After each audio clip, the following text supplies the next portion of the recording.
Fahasalamanao. Fahasalamana. Fahasalamantsika.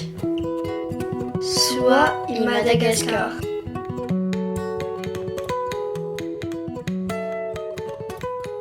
Faly hatrany izahay eto amin'ny onjam-peo Soa i Madagasikara manolotra anao ny fandaharana ny fahasalamana.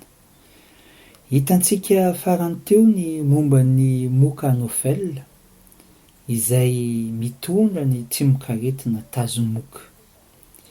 Ny moka vavy anovel ho isika dia mila rano, izay azo atao hoe rano madio ihany mba ahafahany manatody. Mila ihany koa izy ny lobolobo sy maizimaizina mba hialofany eo amin'ny 4 orana iray andro eo rehefa avy mitsetitra ny raha izy mba handevonany an'izany.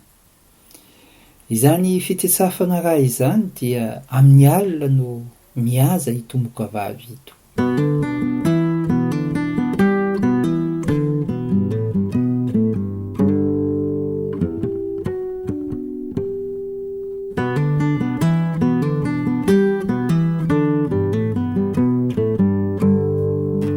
Anio dia iresaka momba ny karazana moka Aedes isika. Ao ny Aedes aegypti, ao koa ny Aedes albopictus izay fantatsika hoe moustique tigre. Ireto moka Aedes ireto no mitondra ny sy mamindra ny aretina dengue, chikungunya, ny zika ary ny fièvre jaune.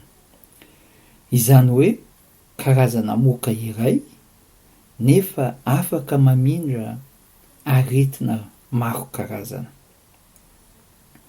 Ahoana ny fitombon'ito moka ito? Misy andalana roa ny fitombon'izany moka Aedes izany. Ny voalohany dia rehefa manatody amin'ny rano miandrona ilay moka vavy dia fohy iny atody iny ary lasa olitra.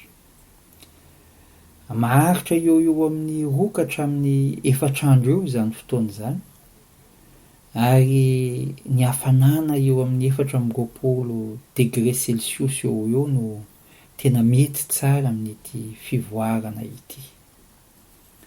Ny faharoa kosa dia ilay olitra izay lasa moka manidina. Ito fotoana ito indraindray dia maharitra hatramin'ny 10 andro eo. Mirefy 10 milimetatra eo ny moka lehibe indrindra amin'ny Aedes ary maramara ny lokony.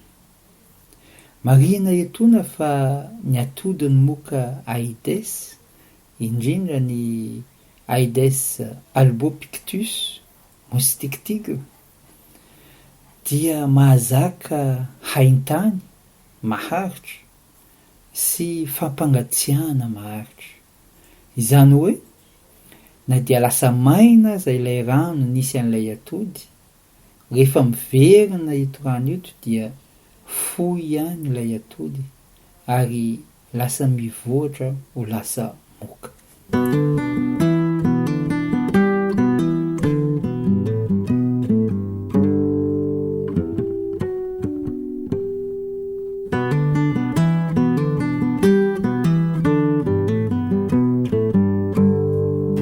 Ahoana ny fiainan'ity moka Aedes ity?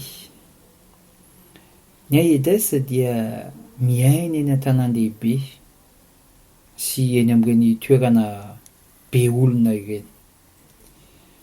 Any anatin'ny rano fitoeram-boninkazo na fanangonan-drano na dia somary maloto azy io rano io, any anatin'ireny izy no manatody. Ny moka vavy Aedes dia afaka miaina eo amin'ny 7 andro eo, saingy ny moka lahy kosa dia eo amin'ny 3 ka hatramin'ny 4 andro eo monja.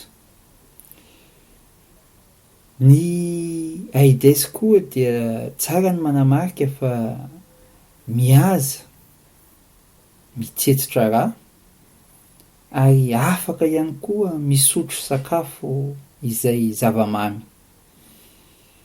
Mandeha lavitra ireto moka ireto ary amin'ny andro mazava izy no mihaza. Ahoana ary ny fomba hiadiana amin'ito moka ito? Ny AIDS dia manaikitra amin'ny andro mazava, kely bilitika, 10 milimetatra eo, indraindray tsy hita akory. Ary mila rano miandrona izy na dia somary maloto azy zany, sy toerana somary malomaloka mba ahafahany manatody sy mitombo izy. Noho izany dia mila diovina ny tanàna. Azo atao ihany koa mampiasa simika mba ahafahana mamono an'ireto olotra ireto sy ito moka ito.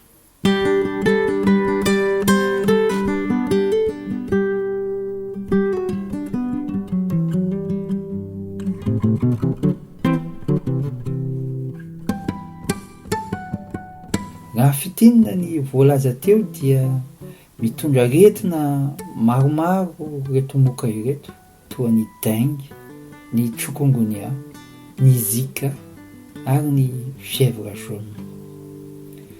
Mila rano ito moka ito mba ahafahany manatody ary ny fanadiovana ny tanàna sy ny manodidina ny fomba azo iadiana amin'ireo aretina izay entiny ito moka AIDS ito.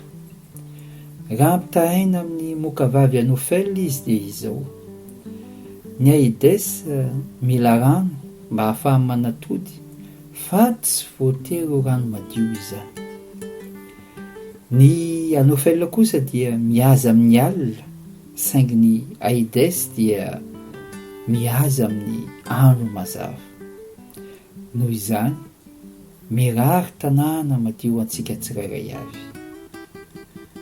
Hoy aho hatramin'izay hoe aleo misoroka satria tsy afaka mitsabo. Mirary soa tompoko. Fahasalamaka. Fahasalamatsika. Soa i Madagasikara.